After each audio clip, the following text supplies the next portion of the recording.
ADE. Si el presente es de lucha, el futuro es nuestro. Un saludo para todas las personas que inician este módulo, un módulo muy importante, el módulo de educación inclusiva, que se titula Educación Inclusiva, Normativa, Responsabilidad y Prácticas Transformadoras. Es un tema absolutamente importante para lograr una escuela transformadora. La educación inclusiva es un tema que está muy a la orden del día, no porque sea una moda, sino porque cada vez avanzamos hacia instituciones educativas inclusivas, incluyentes y que reconocen la diversidad. La importancia de este módulo temáticamente tiene que ver con que la educación inclusiva es más que discapacidad.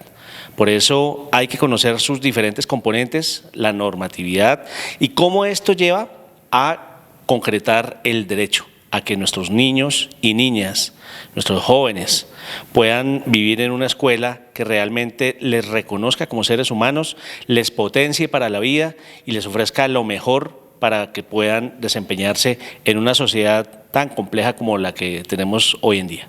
Cordial saludo de la Junta Directiva de la ADE. Seguimos en nuestro curso de formación para ascender y reubicación de los docentes del 1278.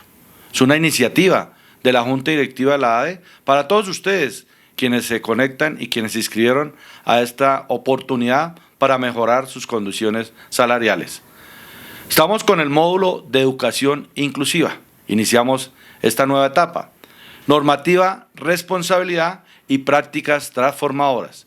Ese es el título que tenemos ahora para este espacio. Y para esta ocasión y en este módulo nos acompaña la ponente va a ser la licenciada Carolina Hernández. Vamos a ver quién es esta licenciada, que es magíster en educación, licenciada en educación especial de la Universidad Pedagógica Nacional. Ella es miembro del grupo de investigación Estilos Cognitivos, entonces es docente universitaria. Tuvo el Premio Nacional de Educación Francisca Rapket, ese es en el 2002 de la Universidad Pedagógica Nacional. Tiene experiencia en intervención y desarrollo de programas educativos en atención a poblaciones diversas e inclusión escolar. Ella nos va a acompañar, va a dirigir, va a ser nuestra ponente de este módulo. Entonces damos la bienvenida a esta nueva etapa y les deseamos muchos éxitos, porque el propósito de la ADE es que ustedes superen esta evaluación y, como dije, tengan las mejores condiciones laborales y profesionales. Buenos días para todas y todos. Es un gusto para mí acompañarlos hoy en esta sesión donde vamos a hablar de educación inclusiva en el marco del curso para ascenso y reubicación. La charla de hoy tiene el propósito de identificar esos temas importantes sobre educación inclusiva que ustedes después van a tener la posibilidad de profundizar con los materiales que se van a dejar en la plataforma Moodle. Entonces, para comenzar, vamos a retomar unos conceptos claves que nos ubiquen en el propósito. Un punto de partida claro es la invitación que nos hace nuestra Constitución Política del 91, que desde allí ya nos plantea la educación como un derecho fundamental que debe ser garantizado para todas las personas sin excepción. Para lograrlo, pues, ¿qué necesitamos? Necesitamos valorar la diversidad como una condición natural que posibilita el enriquecimiento de los escenarios educativos a partir de la interacción de las diferencias individuales, sean estas de género, de forma de comunicarse, de forma de interactuar, las preferencias o los diferentes ritmos de aprendizaje, entre otras, así como las diferencias comunitarias que pueden abarcar condiciones económicas, sociales, culturales o políticas. Hay una apuesta política particular de nuestro país que se retoma en el Foro Internacional de Inclusión y Equidad en la Educación que se celebró en Cali en el 2019. En este foro se ratifica una apuesta por una educación inclusiva y con equidad. Cuando hablamos de inclusión, pues estamos hablando de ese proceso que nos permite identificar y eliminar las barreras para el acceso, para la permanencia, para la participación y para el progreso de los estudiantes con discapacidad a lo largo de sus trayectorias educativas. Por otro lado, cuando estamos hablando de equidad, la equidad nos está invitando a hacer un análisis permanente de las características de cada sujeto y del escenario educativo.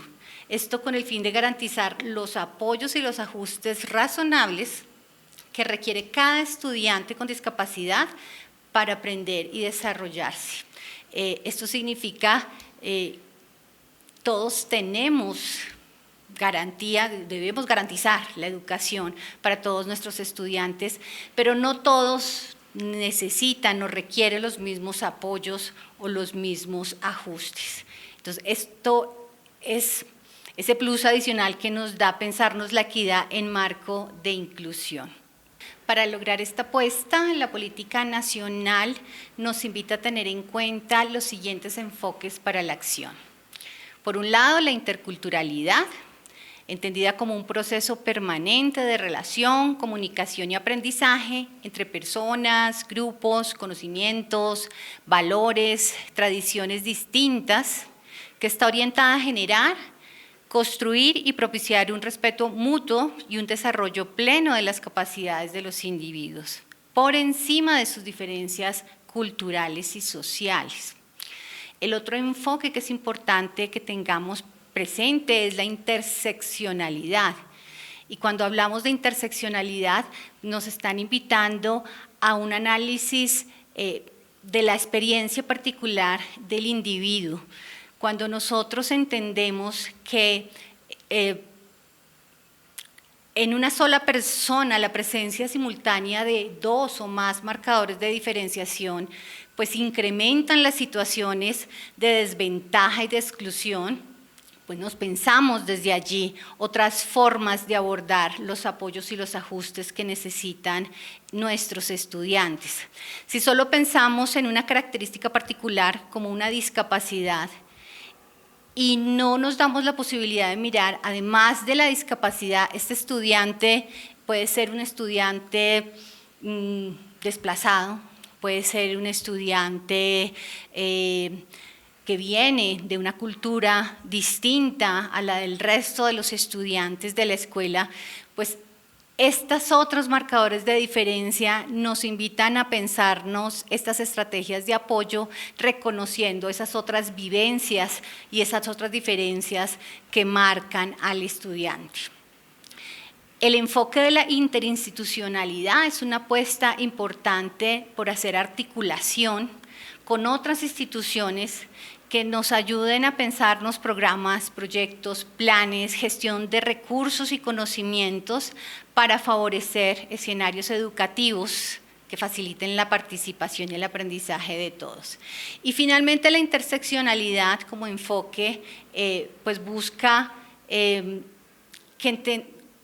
entendamos que el proceso, que la garantía de la educación, pues no es un proceso fácil y sí requiere y se ve fortalecido del apoyo y de la intervención de los diferentes sectores.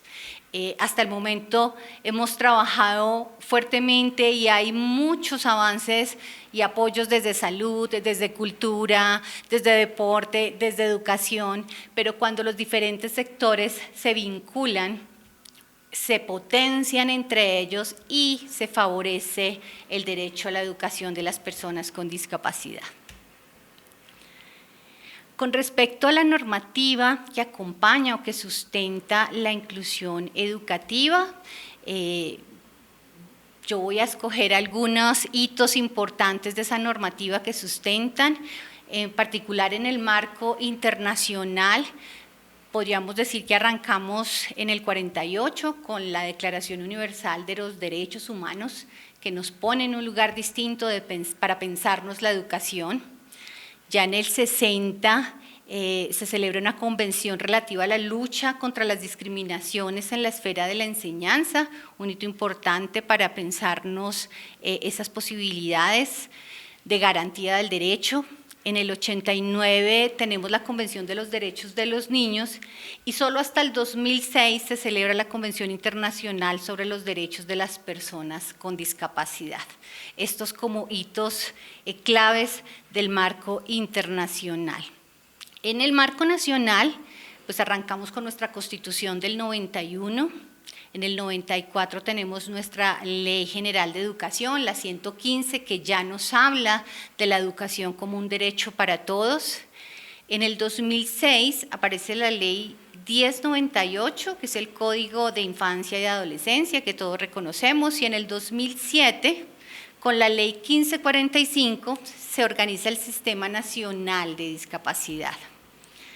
En el 2009, en Colombia se ratifica a través de la Ley 1346 la Convención sobre los Derechos de las Personas con Discapacidad y ese mismo año sale el decreto 376, un decreto que ustedes saben que en este momento ya está derogado, pero un decreto que en su momento reglamentó la organización del servicio de apoyo pedagógico para los estudiantes con discapacidad.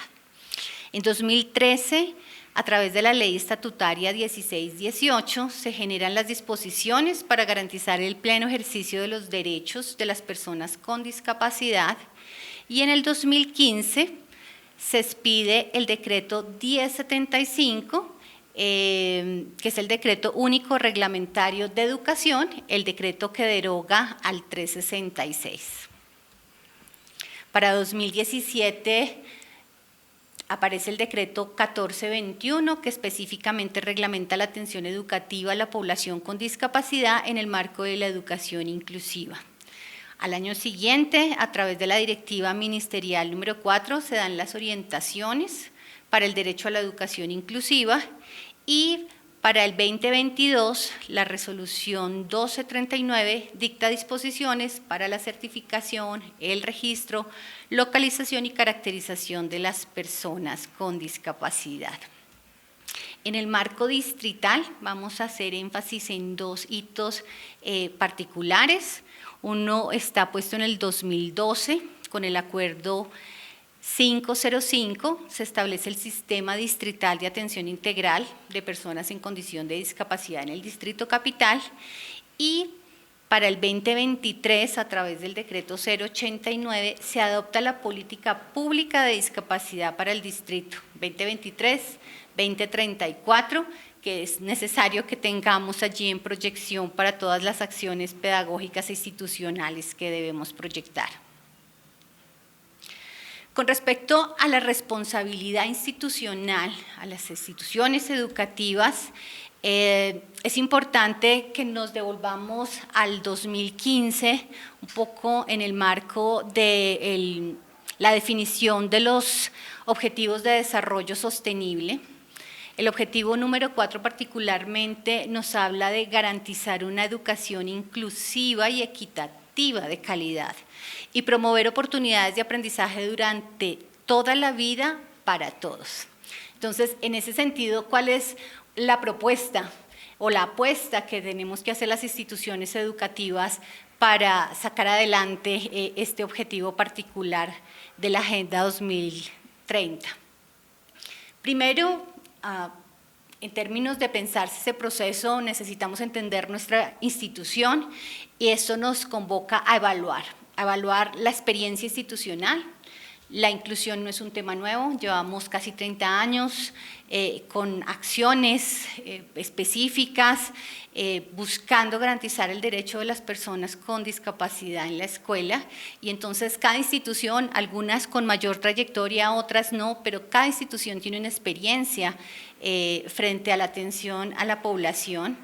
Debemos evaluar no solo esa experiencia, reconocer las ganancias que tenemos, identificar las dificultades evidentemente también que debemos superar y analizar las condiciones institucionales para la respuesta educativa.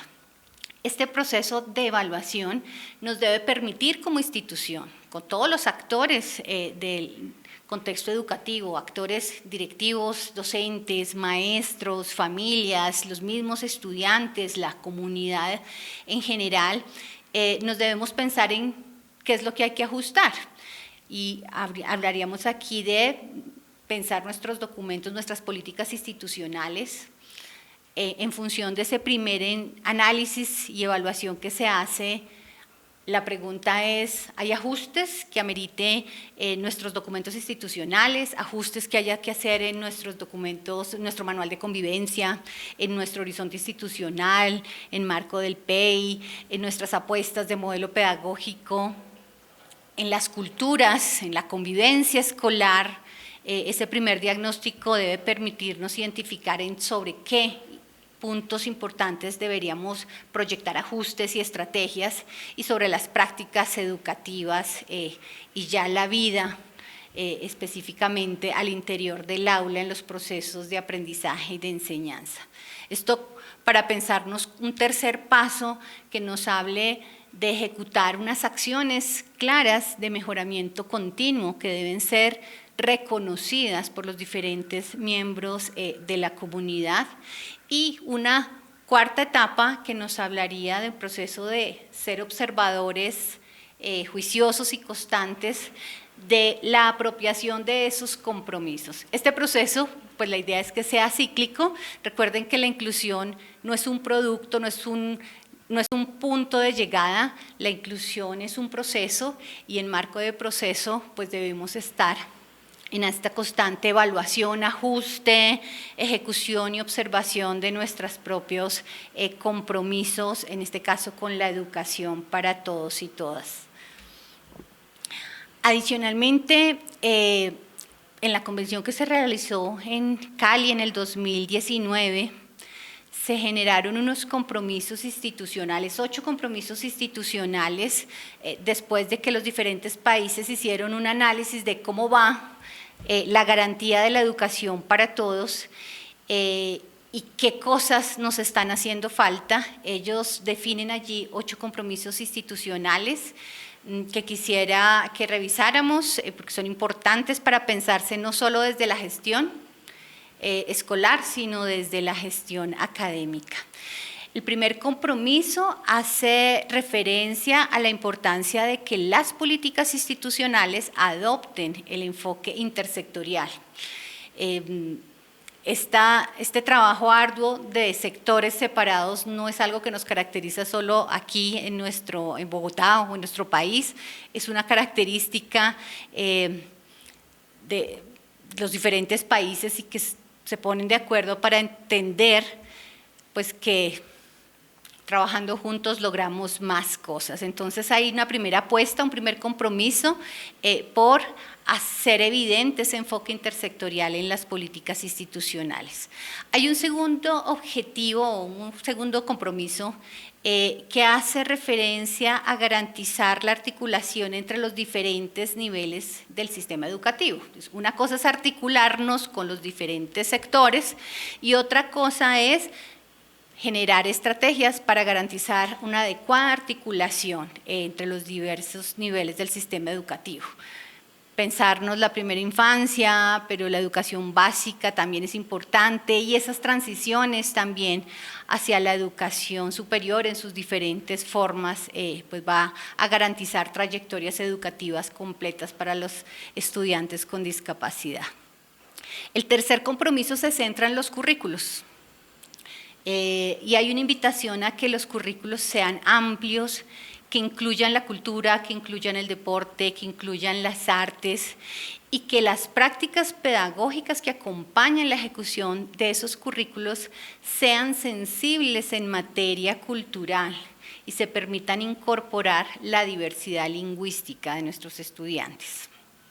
El cuarto compromiso se centra en los entornos de aprendizaje, y nos invita por apostar al diseño de entornos seguros, acogedores, libres de cualquier tipo de violencia, y que además aseguren altos niveles de motivación en nuestros estudiantes, de compromiso de nuestros estudiantes también, y que se logren resultados de aprendizaje para todos y para todas. Este es un compromiso grande, porque si se dan cuenta hay allí muchas cosas que hay que tener en cuenta, pero están centradas todas en ese diseño de esos entornos de aprendizaje.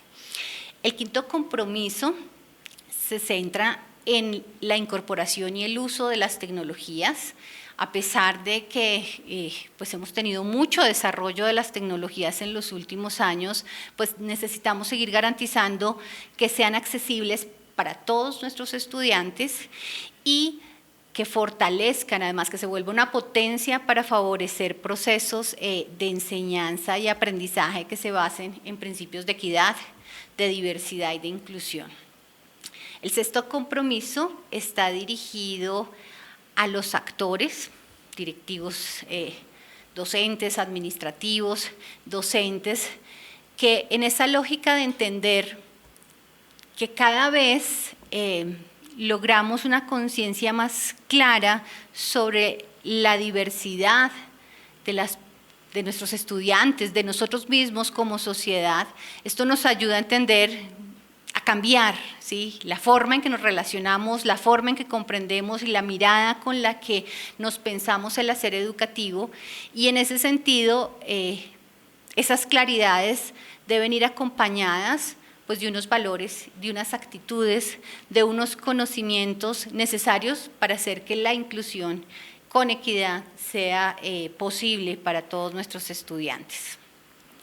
El séptimo compromiso está centrado en la planeación institucional y nos invita a que esa planeación y puesta en práctica de estas acciones de mejora institucional se basen en información y evidencia que sea robusta.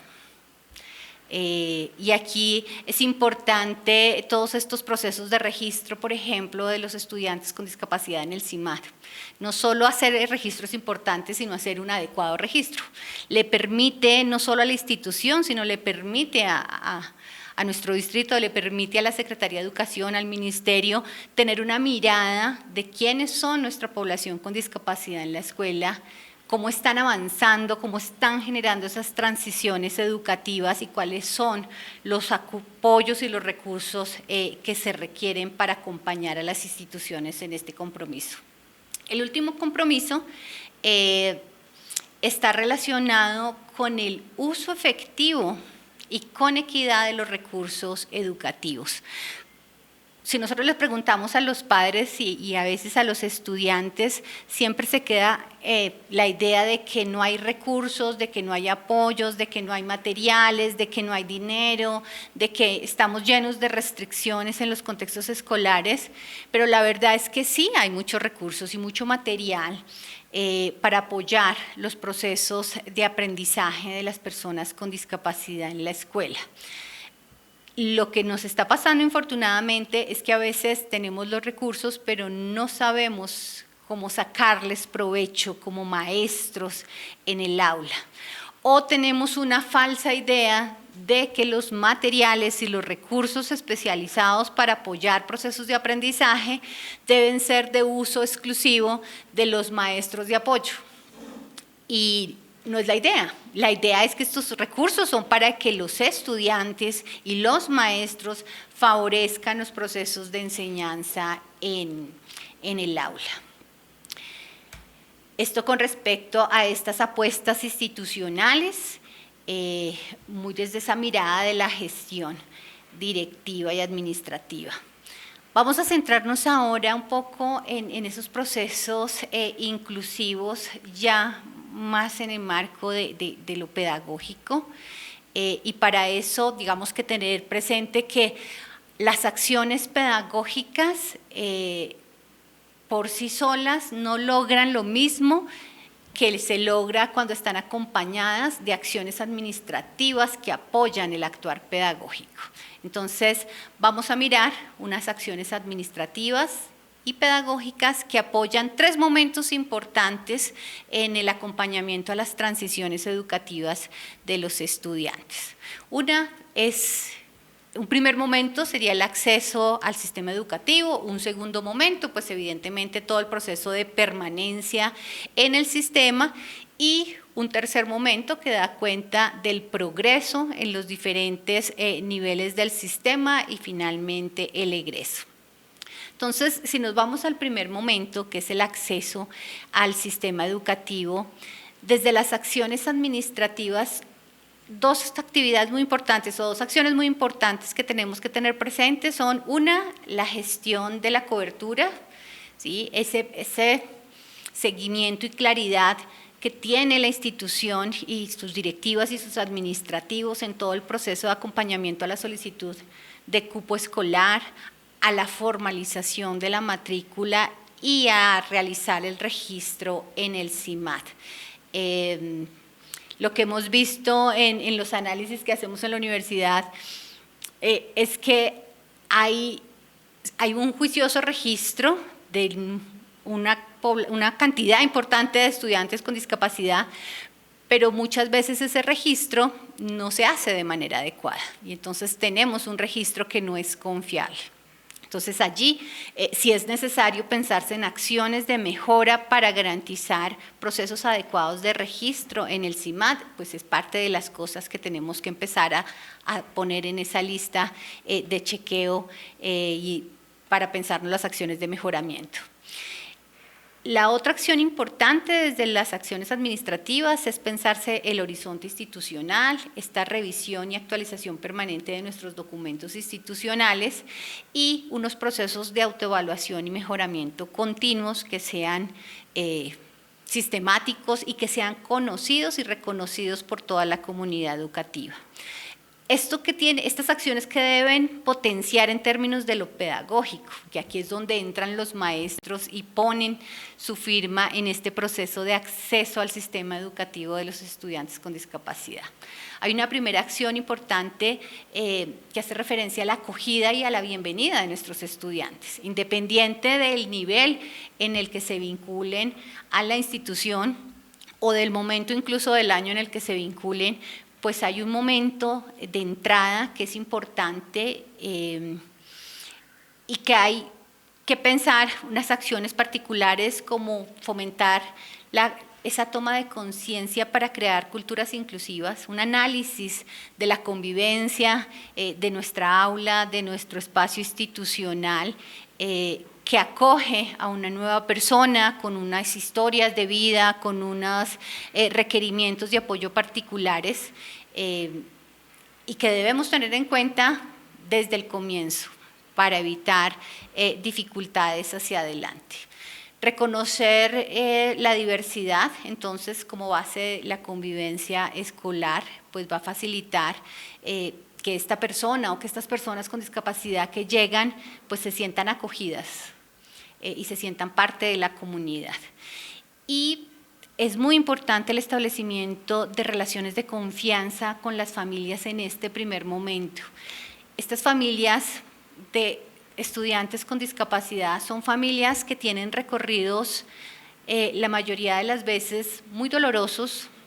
Son familias que han transitado con sus hijos a veces por muchas instituciones, por muchos contextos, han sido violentados, han sido excluidos también, y son familias que muchas veces llegan prevenidas, que llegan temerosas, a veces que llegan, diría uno, con actitudes un poco agresivas, haciendo requerimientos complejos a veces a las instituciones y a los maestros, pero necesitamos entender que son producto de todo este recorrido complejo que estas familias hacen y en las que también han sido excluidos iguales que sus hijos. Entonces, si en este primer momento nosotros logramos pensar estrategias que faciliten que estas familias se sientan acogidas también, se sientan tranquilas, se sientan entendidas, pues el mejor aliado de un maestro y de un proceso educativo es un papá que se siente reconocido y un papá que se siente comprometido con la institución. Entonces es clave, a los papás debemos acogerlos y volverlos parte del equipo desde el comienzo, no cuando empiezan a generarse los problemas y empezamos a llamarlos para que nos ayuden con las tareas o con los procesos que se están quedando atrás en los estudiantes, no, desde el comienzo. Entonces, ese es un momento importantísimo. Y el otro momento es la valoración pedagógica, con una claridad, y es que es una valoración pedagógica, no es diagnóstica. La puerta de entrada no es garantizar que se hagan diagnósticos adecuados en las instituciones o que se hagan convenios específicos para que tengamos diagnósticos de los estudiantes con discapacidad. El propósito de la escuela no es diagnosticar, el propósito de la escuela es formar a estos estudiantes. Y para formar necesitamos identificar pues dónde está el estudiante en términos de sus saberes. ¿Cuáles son los conocimientos previos que tiene? ¿Cuáles son las potencialidades, las cosas que le motivan y que pueden volverse herramientas para los aprendizajes hacia adelante, perdón? Y ya vendrá seguramente el diagnóstico que aportará la familia, que acompañará, si es el caso, el profesional de apoyo, que son diagnósticos que finalmente en algunos casos nos dan luces frente a algunos ajustes o apoyos específicos que requieren los estudiantes.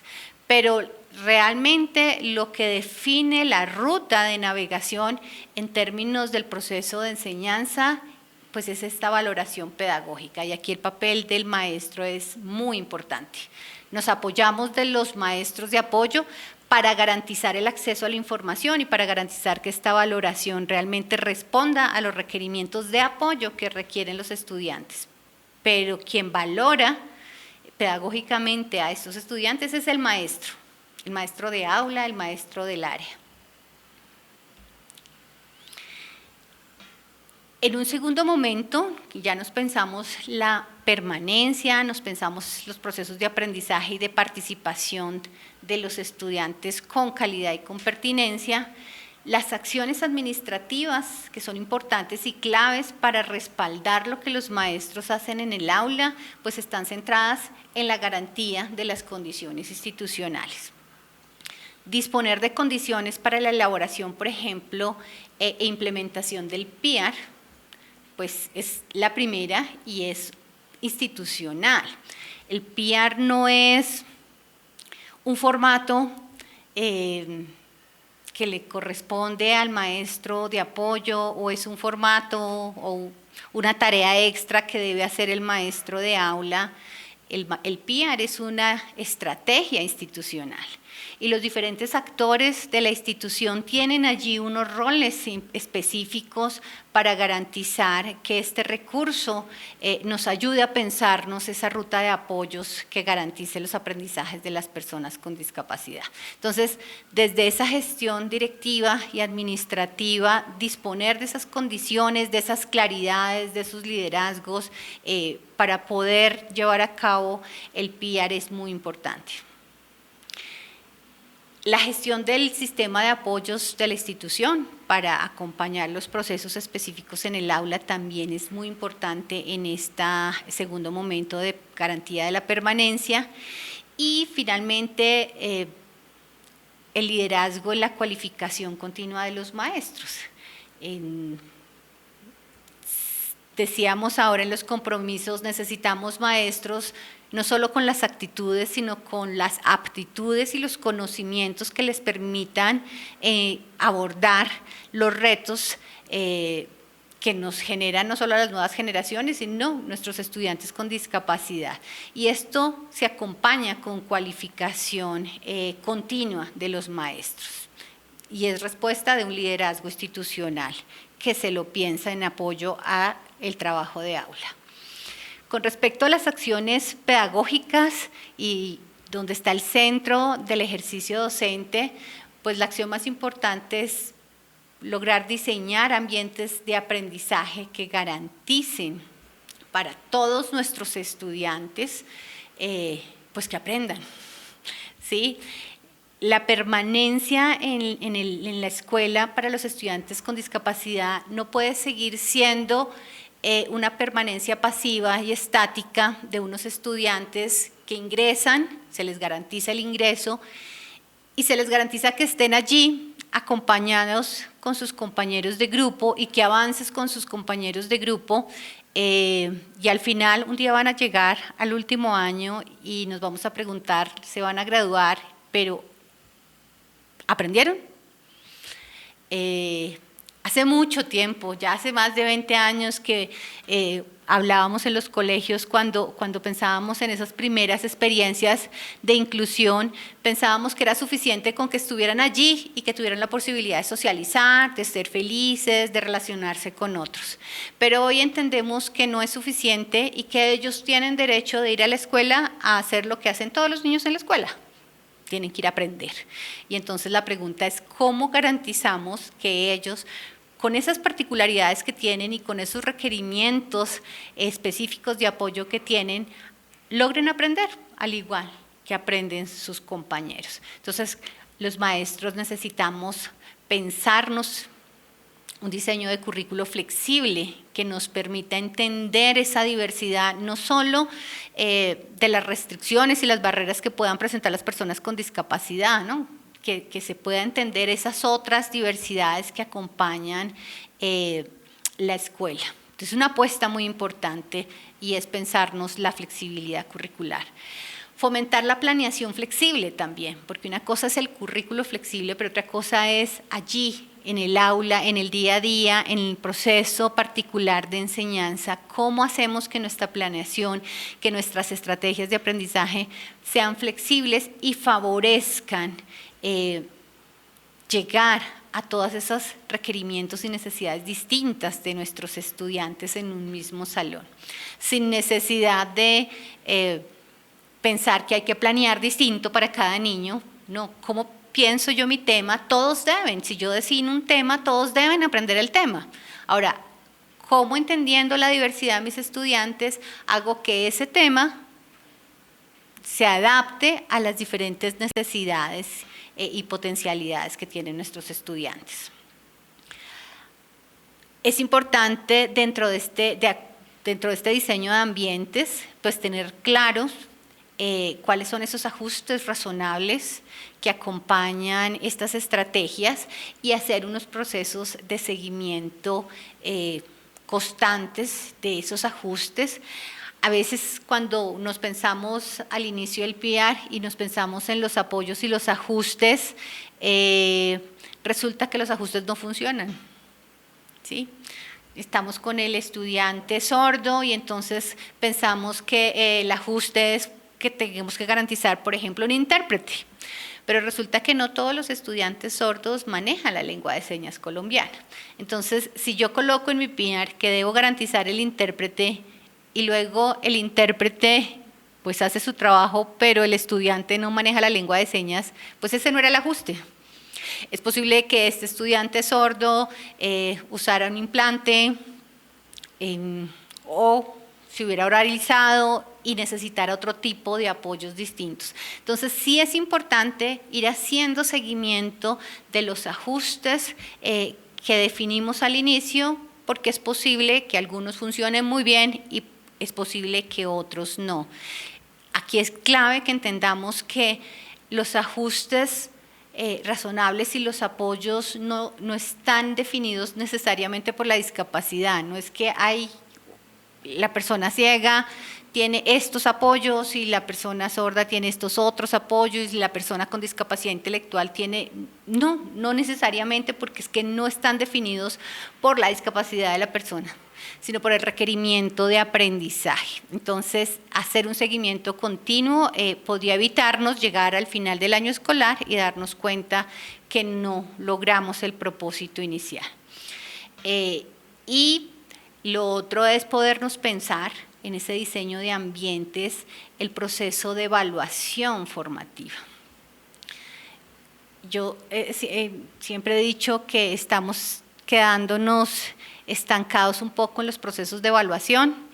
Somos muy buenos y tenemos muchas fortalezas en el proceso de ingreso, en los acompañamientos, incluso en la permanencia, pero cuando nos pensamos en evaluar y poner en evidencia eso que les enseñamos a los estudiantes, entonces nos quedamos cortos.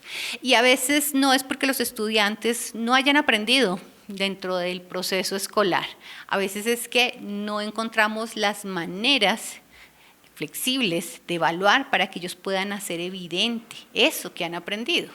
Si nos centramos en que todos deben ser evaluados con una prueba escrita, pero mi estudiante con una discapacidad física tiene restricción para escribir, no porque no pueda hacerlo, porque no pueda leer y escribir, sino porque con su mano podría tomarle mucho tiempo, ¿sí? Y agotarse, y entonces el mecanismo de defensa del estudiante es, pues no lo hago, no lo sé hacer porque me agoto, no lo puedo explicar, nosotros tampoco lo entendemos y nos quedamos centrados en que la única manera de reconocer el conocimiento de nuestros estudiantes es la prueba escrita.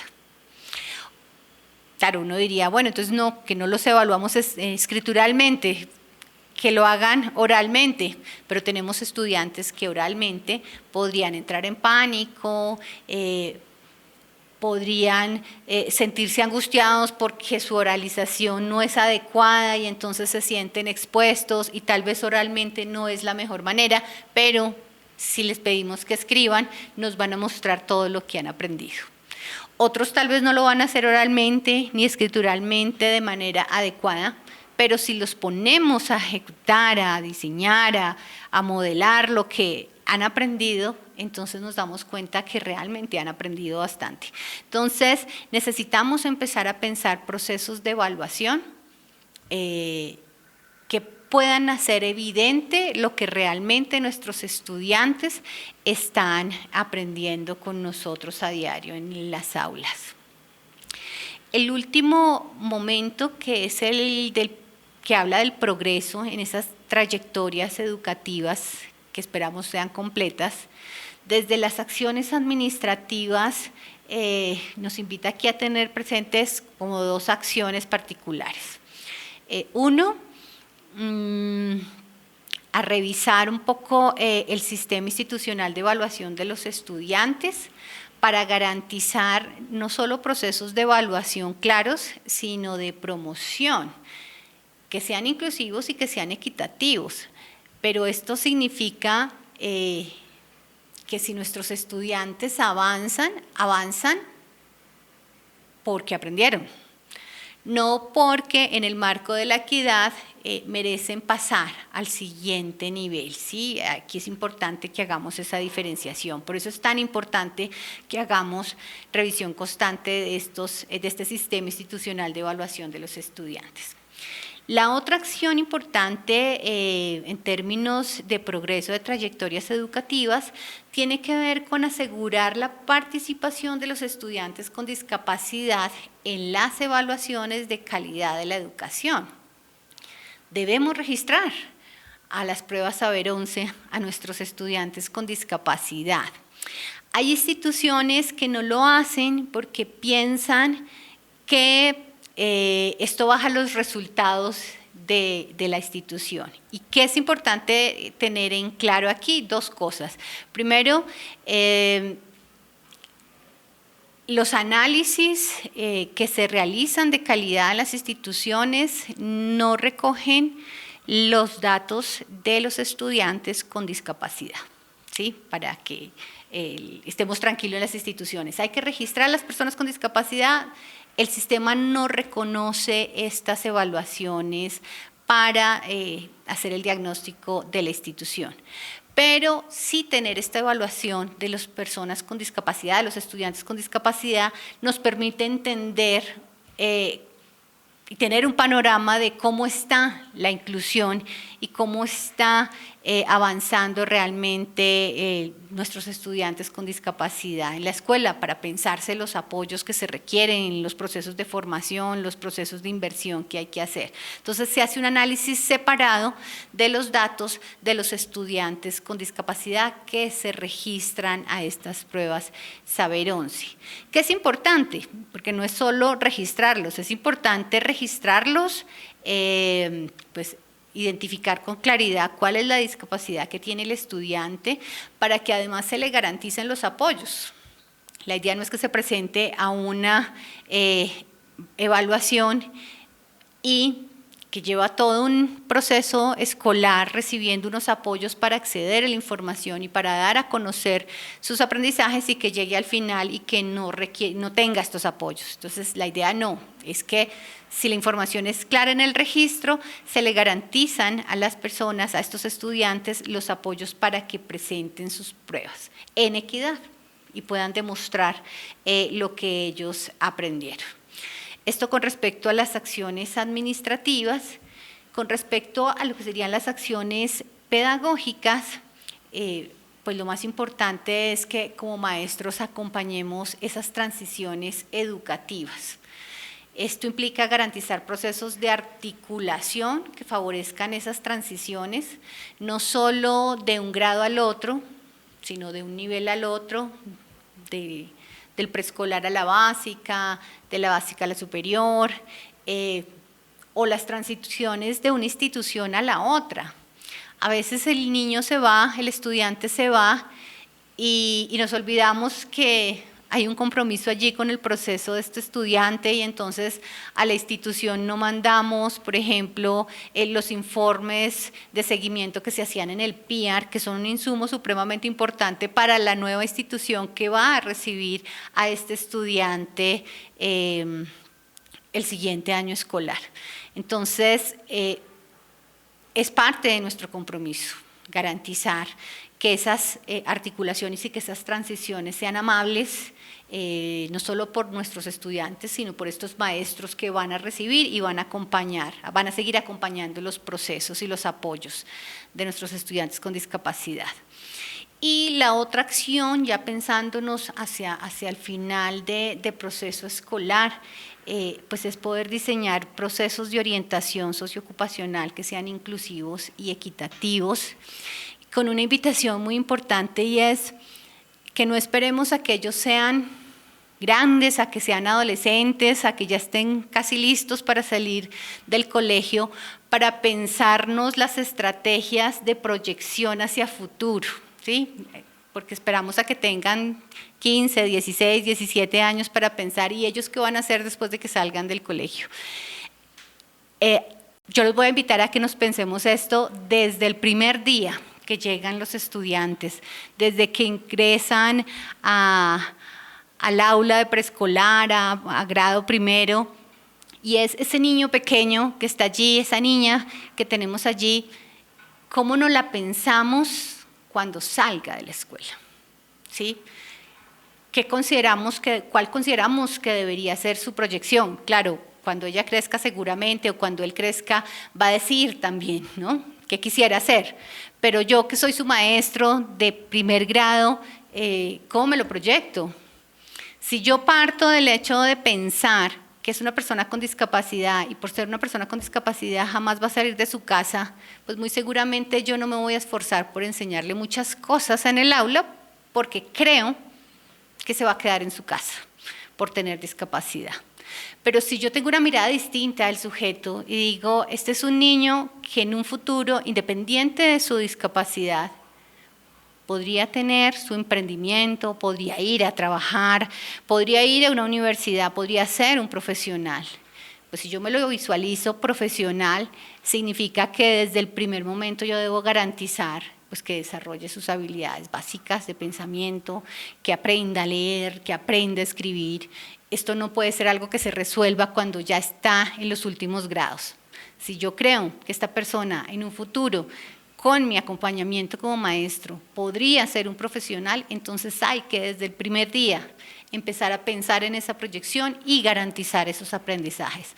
Entonces, cuando hablamos de diseñar procesos de orientación socioocupacional, casi que debería ser como la estrategia de cierre, pero cada maestro, independiente del nivel, debería estarse pensando, esto que hoy le estoy enseñando a este niño, a esta niña, a este estudiante, el día de mañana es lo que va a garantizar cuál es el proyecto de vida que va a tener.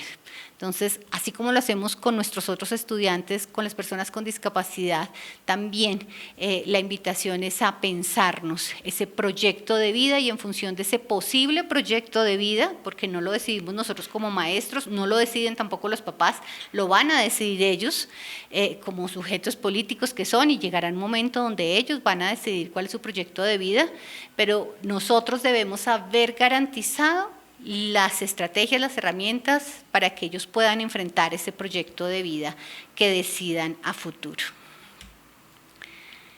Bien, vamos a cerrar finalmente con algo que pues finalmente es una herramienta que nos ayuda a pensarnos el día a día en el aula no es excluyente.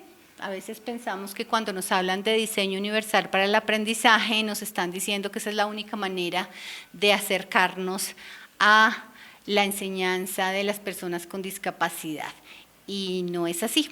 Hay unos principios particulares que nos define el diseño universal de aprendizaje para garantizar enseñanza para todos, y si entendemos esos principios podríamos darnos cuenta que si vamos al PEI, al PEI de nuestra institución, si miramos nuestro modelo pedagógico, podemos encontrar muy seguramente en muchos de los modelos pedagógicos de las apuestas didácticas que ya están definidas en nuestras instituciones, que allí están esos principios también.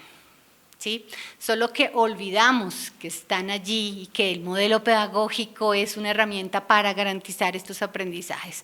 Entonces, entender los principios del diseño universal nos permite, se articulan con nuestros modelos pedagógicos, nos permiten ver a veces que el modelo pedagógico es suficiente o nos recuerdan que hay que potenciar allí algunas cosas para garantizar aprendizajes.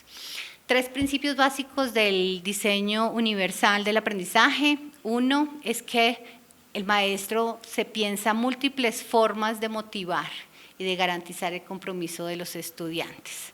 Y entonces esto implica proporcionar diferentes opciones para captar el interés de los estudiantes. A veces solo nos pensamos en una actividad para motivar y abrir la clase, pero nuestros estudiantes tienen múltiples intereses. ¿Sí? Y debemos darnos la posibilidad de reconocer esos múltiples intereses y debemos pensarnos en el aula como no solo reconocer esos múltiples intereses, sino generamos estrategias que los reconozcan. Esos intereses sabemos que van a potenciar los procesos de aprendizaje. Debemos proporcionar diferentes opciones para sostener el esfuerzo y la persistencia. La motivación es muy importante de entrada, potencia de en adelante muchas cosas, pero no es suficiente. Podemos estar muy motivados, pero mantenernos en el ejercicio y en el esfuerzo del aprendizaje requiere unos apoyos adicionales a la motivación, ¿cierto? Estrategias para hacer seguimiento, para hacer evidente que estoy progresando. A veces trabajo mucho y siento que no avanzo, pero si yo genero estrategias que le permitan al niño y al mismo maestro identificar que en efecto sí hay avances, que sí hay mejoras, pues eso va a facilitar que la motivación y el interés se mantenga. Y pues esto implica también proporcionar entonces diferentes opciones para hacer regulación de esa motivación, ¿sí? Que yo pueda irme dando cuenta cuando la motivación está descendiendo y de pronto tengo que reavivarla, encontrar otros elementos de motivación para recuperar mi interés por el proceso de aprendizaje. Entonces, este es el primer principio del diseño universal de aprendizaje. No compite con la acción pedagógica, no compite con ningún modelo pedagógico. Están allí para recordarnos que no hay una única manera, que nuestros estudiantes son diversos y que en mi diseño y mi planeación de clase pues debo estar pendiente de poder darles estas posibilidades a mis estudiantes. El segundo principio del diseño universal nos habla de proporcionar múltiples formas de representación de la información y en ese sentido necesitamos pensar en proporcionar diferentes estrategias para que nuestros estudiantes accedan a la información. A veces nos quedamos solo en la palabra. Los maestros universitarios normalmente tenemos esa particularidad. A veces nos quedamos solo en las imágenes, entonces solo los videos, solo las presentaciones en PowerPoint, solo lo que está en el tablero, pero no todas las personas se sienten motivadas por la información visual o no todas las personas ven, por ejemplo. Entonces yo no puedo basar mi propuesta de aprendizaje solo en información que es visual. Debo permitirle a mis estudiantes activar esos otros canales de información y generar materiales que les posibiliten recibirla de diferentes maneras. proporcionarles diferentes opciones para comprender el lenguaje y para facilitar la comprensión, por ejemplo, verificar siempre que se comprenden los conceptos claves, las palabras claves. Si yo estoy con un niño que viene de otras regiones, seguramente hay palabras que para nosotros son normales, pero tal vez para él no, y una sola palabra puede hacer que pierda yo la comprensión y el ejercicio completo de aprendizaje. O si tengo un estudiante dentro del espectro autista, en su mirada muy particular de comprender el lenguaje, pues no garantizo que conoce el vocabulario que estoy utilizando, pues podría perderlo en el proceso de aprendizaje. Finalmente, el tercer y último principio del diseño universal nos habla de garantizar múltiples formas de la acción, de la expresión, incluso de la evaluación. Aquí hay múltiples formas en las que el estudiante podría mostrarnos lo que sabe, ¿sí? No solo la exposición, no solo el ensayo, no solo escribiendo el cuento, tal vez haciéndolo, tal vez actuándolo. Muchas veces ni siquiera necesitamos ser nosotros quienes nos pensemos la estrategia. A veces solo es suficiente con preguntarle: ¿cómo quisieras tú mostrarme lo que aprendiste? Y dejamos al niño, al estudiante, toda la creatividad para mostrar sus aprendizajes, y el maestro, que es quien tiene claro lo que debe aprender, pues puede evaluar desde esas múltiples formas de presentación y de expresión el aprendizaje del estudiante. Debemos abrirnos a múltiples formas de comunicación. Cuando tenemos estudiantes con discapacidad en el aula, pues no todos tienen la posibilidad del lenguaje oral, no todos tienen la posibilidad del lenguaje escrito. Tenemos estudiantes que requieren el apoyo tecnológico, que requieren incluso comunicarse a partir de imágenes y de iconos, y debemos darnos la posibilidad de que sea una forma de evaluación y de expresión de los aprendizajes. Y finalmente, proporcionar múltiples opciones para acompañar esas funciones ejecutivas.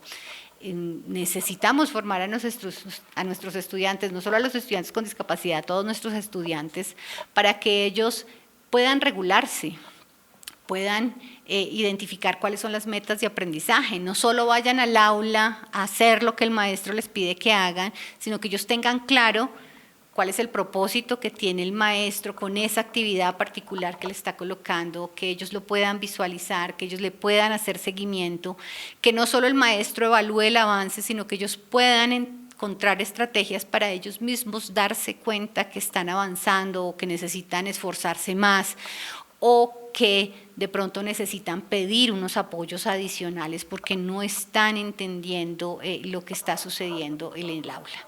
Entonces, este sería parte del último principio del diseño universal de aprendizaje.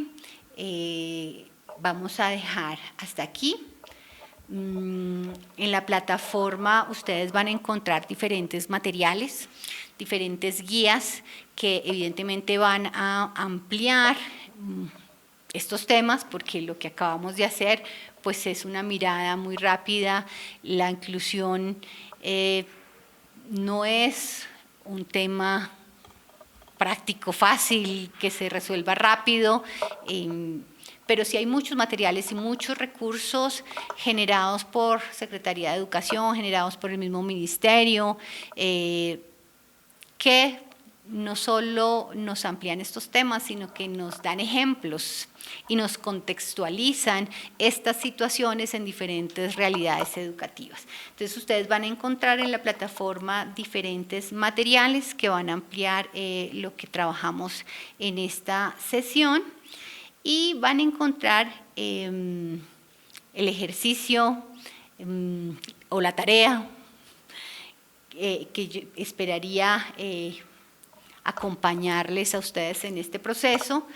Ahí vamos a hacerlo a través de un caso van a encontrar una situación, está planteada como una situación que es importante que yo les doy la situación, pero cada uno de ustedes, sea maestro o sea directivo, quiero que se ubiquen en la institución en la que están en este momento. No en la que quieren ir, sino en la que están en este momento. En el salón que tienen a cargo este año o en el área que acompañan, si son maestros del área de lenguaje o de matemáticas, escojan un grado y piensen en esta situación particular que les estoy definiendo allí. En este caso, hay unas preguntas que se deben responder allí, pensando la situación y pensando en el contexto institucional que cada uno de ustedes tiene. La primera pregunta, pues, es más para que yo pueda ubicarme en el ejercicio y es poder dar cuenta como del contexto de las instituciones en las que ustedes están o del aula en el que ustedes están. Y a partir de allí, ustedes van a contestar, son entre 4 o 5 preguntas, pues que no son simples preguntas abiertas o de selección múltiple, realmente implican el desarrollo, implican pensarse lo pedagógico, implican hacer análisis y evaluación de sus instituciones o de las situaciones de aula o de las formas en que estamos haciendo el proceso de enseñanza con nuestros estudiantes.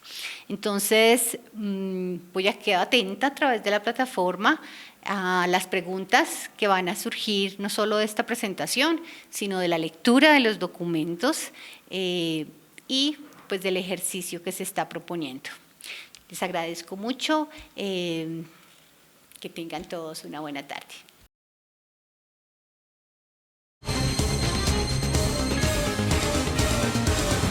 ADE. Si el presente es de lucha, el futuro es nuestro.